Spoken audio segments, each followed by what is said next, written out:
Kalau tidak, kami usulkan supaya yang bersangkutan tidak berada di ruangan ini.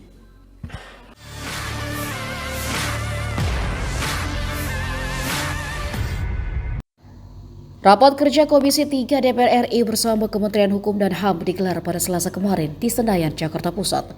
Namun ada sedikit kejadian yang menyita perhatian. Anggota Komisi 3 DPR Beni Kaharman meminta Wamenkumham Edward Omar Sarif Hiarij atau Edi Hiarij keluar dari ruangan rapat. Hal itu dia utarakan mengingat status Wamenkumham yang kini sudah ditetapkan sebagai tersangka. Mulanya Wakil Ketua Komisi 3 DPR Habibur Rahman mempersilahkan Menteri Hukum dan HAM Yasona Lauli untuk memaparkan data. Begitu Yasona hendak berbicara, Beni pun menginterupsi. Kepada para peserta rapat, politikus Demokrat itu mempertegas status Edi Hiarij sebagai tersangka dan meminta agar wakil menteri tersebut keluar ruangan agar rapat tidak digelar secara cacat. Begitulah ya, apa istilah inilah, kalau bisa Wamenkumham sebelum Menkumham menjelaskan hal-hal yang ditanyakan oleh Komisi 3, terlebih dahulu menjelaskan statusnya ini.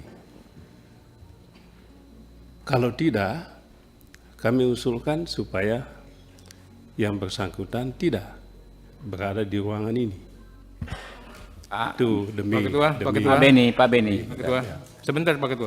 Sebentar, bicara, belum selesai. Selesai. Ya. Oleh sebab itu, kami mohon Dipersingkat saja Pak Beni. ada Poinnya ada kami clearance sudah. dulu lah soal itu. Jadi gini, Itu saja. Pak Terima kasih. Beni ya, silahkan Pak Beni nanti ada kesempatan berbicara menyampaikan pendapat Pak Beni ya. Sementara persoalan status ya rekan-rekan yang hadir saat ini tidak ada relevansinya dengan persidangan ini ya. Jadi kita lanjut, Pak Menkumham, silakan. Terima kasih Pak Ketua. Bapak Ibu anggota Komisi 3 yang saya hormati, terima kasih atas undangan rakernya secara khusus dalam rangka persiapan pemilu dan sesuai dengan tusi Kementerian Hukum dan HAM dan menjaga netralitas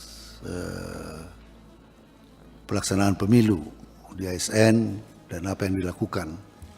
Memang kita sangat berharap semua pihak menjaga netralitas tersebut.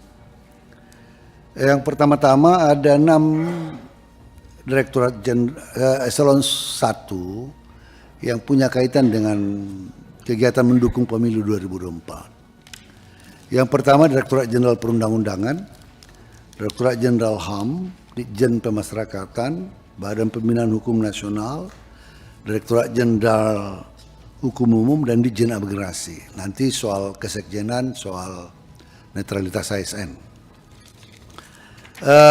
Di tahun 2023 dari Direktorat Jenderal Perundang-undangan ada 6 kegiatan. Antara lain yang berkaitan dengan tusi kami, penyusunan tingkat panitia antar kementerian 7 November 2023 tentang perubahan peraturan pemerintah nomor 32 tahun 2018 tentang tata cara pengunduran diri dalam pencalonan anggota DPR, DPD, DPRD, Presiden dan Wakil Presiden. Permintaan izin dalam pencalonan Presiden dan Wakil Presiden serta cuti pelaksanaannya pada kampanye pemilihan umum. Jadi ini sudah rapat PAK. Yang kedua, pengharmonisasian 11 rancangan peraturan KPU terkait pemilihan umum. Terakhir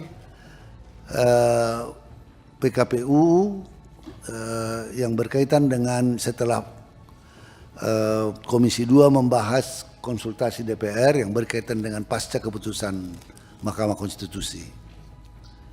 Yang ketiga, pengharmonisasian rancangan peraturan Komisi Penyiaran Indonesia terkait pemilihan umum. Yang keempat, pengharmonisasian 6 rancangan peraturan Bawaslu Yang 5 pengundangan 3 peraturan Bawaslu, dari 6 rancangan ada 3 pengundangan sudah, dan 28 perkara terkait pengujian Undang-Undang Nomor 7 Tahun 2017 tentang Pemilihan Umum terhadap Undang-Undang Dasar 1945, di mana 21 perkara telah diputus dan 7 perkara masih berjalan di Mahkamah Konstitusi. Itu yang berkaitan dengan Direktorat Jenderal Perundang-undangan. Download Tribun X sekarang, menghadirkan lokal menjadi Indonesia.